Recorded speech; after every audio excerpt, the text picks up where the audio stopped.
Assalamualaikum warahmatullahi wabarakatuh. Selamat siang teman-teman Smek.co. Bertemu lagi bersama saya Handa di podcast Smek.co yang ke-101. Nah, hari ini saya nggak sendirian karena saya ditemani oleh rekan saya, Kak Hedi Handoko.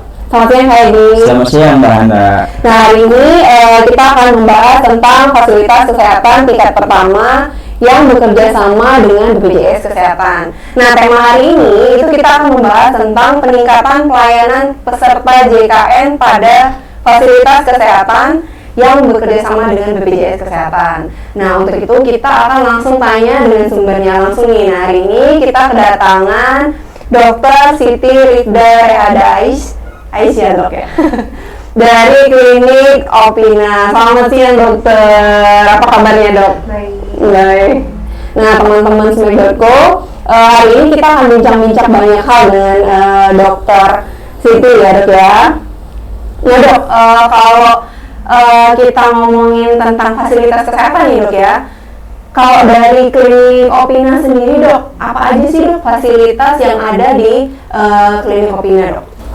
Kalau klinik Opina sendiri itu sebenarnya fasilitasnya sudah bisa dibilang mencukupi. Kita punya untuk kesehatan umum, ada poli umumnya, terus juga di klinik Opina itu ada untuk poli giginya juga. Jadi kan nggak setiap fasilitas kesehatan biasanya menyatu, ada dokter umum dan dokter gigi. Nah itu kita punya sih. Jadi pasien kalau di klinik Opina bisa sekalian kalau misalnya dia mau berobat, jadi nggak perlu cari ke tempat lain ke dokternya kalau untuk itu. Jadi kita bisa langsung periksa gigi di sana langsung dok ya? Bisa. Jadi kalau untuk peserta JKN itu biasanya untuk pelayanan dalam satu hari itu kan untuk 1 kali pelayanan. Jadi kalau saat itu emang keluhannya adalah masalah gigi, pasiennya boleh tuh daftar untuk pelayanan kesehatan di poli gigi gitu. Oh jadi harus satu-satu ya? Nggak bisa langsung sehari itu 2? Nggak bisa. Biasanya yang sering terjadi di klinik itu juga, misalkan pasiennya tadinya keluhannya giginya bolong atau goyang, itu kan biasanya dicabut tuh. Nah setelah pemeriksaan di poli gigi ternyata tensinya tinggi, itu kan kontraindikasi ya untuk pencabutan gigi.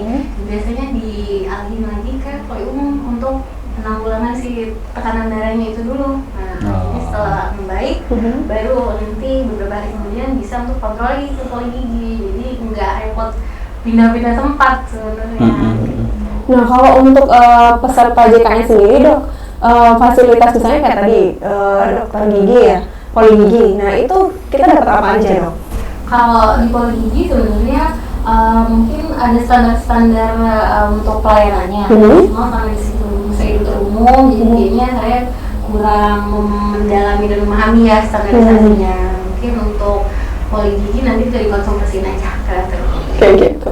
Kalau Kak ini ada teman nggak? Oke. Kalau untuk pelayanan khusus sendiri, keunggulan yang bisa kita tawarkan kepada masyarakat mengenai klinik Opina ini itu seperti apa tuh dokter? Kalau klinik Opina sendiri sih sudah bisa dipercaya ya pelayanannya, karena sebenarnya kita berdirinya juga sudah lumayan lama. Jadi untuk kredibilitas pelayanan dari dokter-dokter atau pekerjanya itu sebenarnya sudah bisa dianggap memuaskan, karena kita berdirikan dari 2007. Dari 2007. Sebenarnya masyarakat dan peserta JKN juga memberikan kepercayaan sejauh ini sama kita gitu. Biasanya dalam satu hari untuk pasien sendiri itu berobat ke klinik Opina itu ada berapa banyak dokter? Kalau di klinik Opina biasanya satu hari itu range-nya sekitar 100-an sampai 200 sih. Itu selama 24 jam ya dokter? Iya, dari pagi sampai malam. Oke. Nah, itu tadi kan katanya klinik Opina itu selain klinik umum sama poli gigi. Kalau untuk poli gigi sendiri itu masyarakat bisa menikmati BPJS Kesehatan juga nggak dok? Bisa, karena itu tadi BPJS Kesehatan kan dia ada jenjangnya dokter umum dan kesehatan umum dan kesehatan gigi. Alhamdulillahnya Opina punya 2 itu, jadi memudahkan peserta untuk kalau ada membutuhkan pelayanan itu dia nggak repot cari lagi nih, karena biasanya kalau yang cuma poli umum aja, poli giginya biasanya nanti harus cari jejaringnya, jadi agak repot. Nah di Opina kita ada satu, jadi tinggal di klinik Opina aja langsung. Nah itu tadi kita ngobrolin tentang fasilitas medis ya dok ya. Kalau fasilitas non medisnya sendiri itu di klinik Opina apa aja ya dok ya? Kalau yang lainnya itu sebenarnya kayak misalkan kita kan ada pelayanan promosi preventif. Jadi biasanya kalau promosi preventif itu kita suka ada senam sehat di hari Sabtu setiap minggu. Jadi pagi itu hari Sabtu biasanya suka ada senam sehat setiap minggu. Terus juga kalau misalkan yang lain kita itu sering ada kerjasama. Jadi kayak terakhir pernah bulan yang lalu Klinik Opina itu kerjasama sama Rumah Sakit Bunda ngadain program USG gratis. Jadi paling kita lebih banyak kerjasamanya sih. Jadi kan sama klinik-klinik atau rumah sakit lain gitu.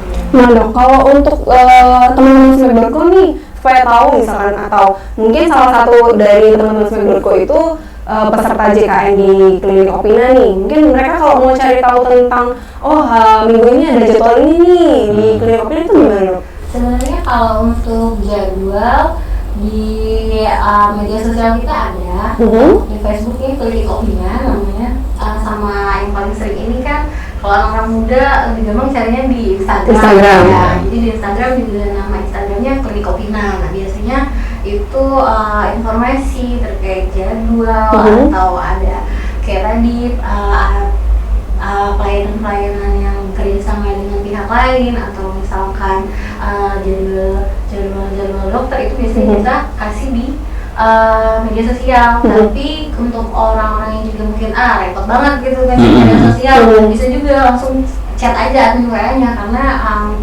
insya Allah sih kalau untuk admin dari Opina sendiri gercep ya, jadi biasanya akan langsung diladenin gitu.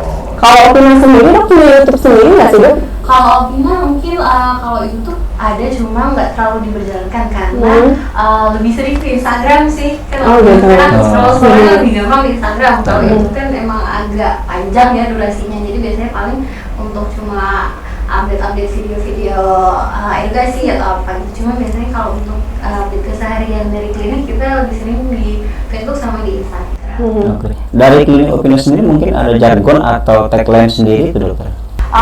Kalau dari Klinik Opina sendiri ada tagline-nya. Jadi kalau Klinik Opina itu tagline-nya senyum, sapa, salam dan memberikan ketulusan kepada pasien. Oke. Apa tadi senyum, Sapa, salam. Ada gerakannya nggak dok? kayaknya harus ada ya, tapi saya Jadi pantas kalau seandainya Klinik Opina ini dipercaya masyarakat yang Mbak Hana ya? Iya, benar. Karena senyum, sapa, apa tadi? Salam. Oke. Nah kalau di Klinik Opina sendiri dok, ada nggak sih fasilitas yang itu kalian cuma bisa dapat di klinik kita nih, misalnya kayak gitu dok? Unggulannya itu apa dok? kalau fasilitas sebenarnya secara umum mungkin nggak jauh beda sama fasilitas kesehatan tingkat pertama yang lain. Cuma kalau ada dokternya sendiri kita biasanya yang kita unggulin itu dari pelayanannya aja sih. Pelayanan. Nah, karena sejauh ini pelayanan yang kita kasih ke pasien itu benar-benar berbasis ketulusan sama kekeluargaan. Oh itu berarti ini kaitannya sama dokter-dokternya yang udah keren-keren banget, jadi orang percaya gitu tadi ya dok ya. Akhirnya kembali lagi ke Klinik Opina. Kayaknya yang mana kak? Udah cukup. Nah kalau ini dok, kan tadi info media sosial udah nih dok ya, teman-teman udah dikasih tahu bisa ke Facebooknya Klinik Opina atau Instagramnya Klinik Opina nih dok. Nah kalau kontaknya dok kita belum dapat nih dok, mungkin bisa disebutin supaya teman-teman dari Smack.co bisa catat dok. Kalau untuk kontaknya sendiri Klinik Opina ada di 0852 7373 7-nya 4 kali 7777. Tuh 7-nya 4 kali, jangan salah ya, jangan 7444, 7-nya 4 kali. Nah ini 24 jam ya dok ya? Iya. Jadi kalau misalkan teman-teman nih yang sedang ada di perjalanan lintas timur kan ya, khususnya Gandus kan ngelewatin itu ya, jalan itu kemudian ngerasa badan kurang sehat atau gimana, bisa langsung hubungin kontak di Klinik Opina tadi ya dok ya. Nah mungkin untuk terakhir dok sebelum kita tutup podcast hari ini, apa sih dok yang sedang digadang-gadangkan di Klinik Opina, rencana kedepannya itu seperti apa dok untuk memberikan fasilitas terbaik bagi peserta JKN? Kalau untuk kedepannya yang pasti tetap akan ada evaluasi setiap tahunya untuk perbaikan-perbaikan yang dari kritik saran yang dikasih oleh pasien. Cuman kalau untuk program kedepannya sih belum ada rencana apa, karena memang kan kita kerjanya emang begitu aja ya, 24 jam, 24 jam, 24 jam. Jadi mungkin lebih maksimal untuk pengaturan jadwalnya aja sih kayaknya. Berarti fokusnya itu ke pasiennya ya, memberikan layanan terbaik untuk pasien. Keren sekali ya. Nah itu tadi teman-teman Sumed.co. Terima kasih dokter, terima kasih Kak Edi. Sampai ketemu lagi di podcast Sumed.co berikutnya. Assalamualaikum warahmatullahi wabarakatuh.